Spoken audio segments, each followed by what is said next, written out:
नमस्कार, मी डॉक्टर संजना ढाके, खुशी हॉस्पिटलमधून 17/4/2026 रोजी आमच्याकडे बाबूलाल सांगोडे या पेशंटचं प्रधानमंत्री जन आरोग्य योजनेअंतर्गत तोंडाच्या कॅन्सरचं ऑपरेशन झालं।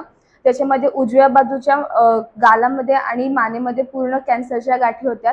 त्या डॉक्टर सचिन इंगळे सर आणि त्यांच्या टीमने खूप व्यवस्थितरित्या काढून घेतलेल्या आहेत आणि छातीचा जो फ्लॅप आहे तो तिथे बसवलेला आहे। अवघ्या 3 ते 4 दिवसामध्येच पेशंट व्यवस्थित बोलायला लागले आणि 3 ते 4 दिवसामध्येच पेशंट स्वतःहून उठून वॉशरूमला वगैरे जायला लागले। आता पुढचा जो फीडबॅक आहे ते पेशंटचे नातेवाईक।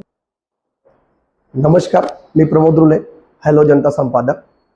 माझे मामा बाबूलाल हिरामन सांगोडे यांचं कॅन्सरचं ऑपरेशन करण्यासंदर्भात आम्ही थोडं भ्रमात होतो, पण आम्हाला समजत नव्हतं की कुठल्या हॉस्पिटलला करायचं।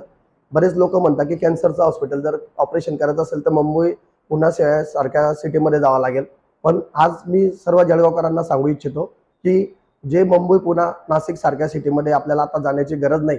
आताच आपल्या जळगाव शहरामध्ये खुशी हॉस्पिटल म्हणून डॉक्टर सचिन इंगळे सर यांनी कॅन्सरचं निदान करण्यासाठी खूप चांगली टीम वर्क इथे केलेली आहे। तरी माझे मामा मी इथं खुशी हॉस्पिटलला ॲडमिट केलं होतं। त्यानंतर 2 दिवसांनी 17/4/2026 रोजी योग्य पद्धतीने डॉक्टर सचिन इंगळे सर व त्यांच्या टीम मार्फत माझ्या मामांचं ऑपरेशन हे चांगल्या पद्धतीने व्यवस्थित सुखरूपरित्या पार पडलं।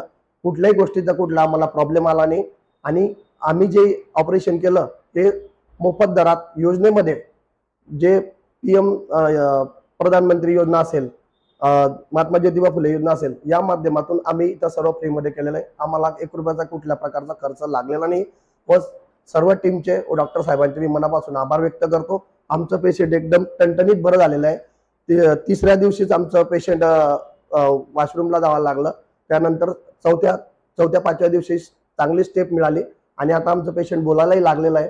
त्यामुळे आमचे डॉक्टर साहेबांचे सचिन इंगळे सरांतर्फे मी त्यांचे मनापासून आभार व्यक्त करतो व सर्व टीमला व खुशी हॉस्पिटलला शुभेच्छा देतो। आणि जर कोणाला काही अजून काही अडचणी असल्यास खुशी हॉस्पिटलशी आपण संपर्क करून आपल्या योग्य ते मार्गदर्शन इथं दिलं जाईल आणि योग्य ते उपचार आपला इथं घेतला जाईल। नमस्कार।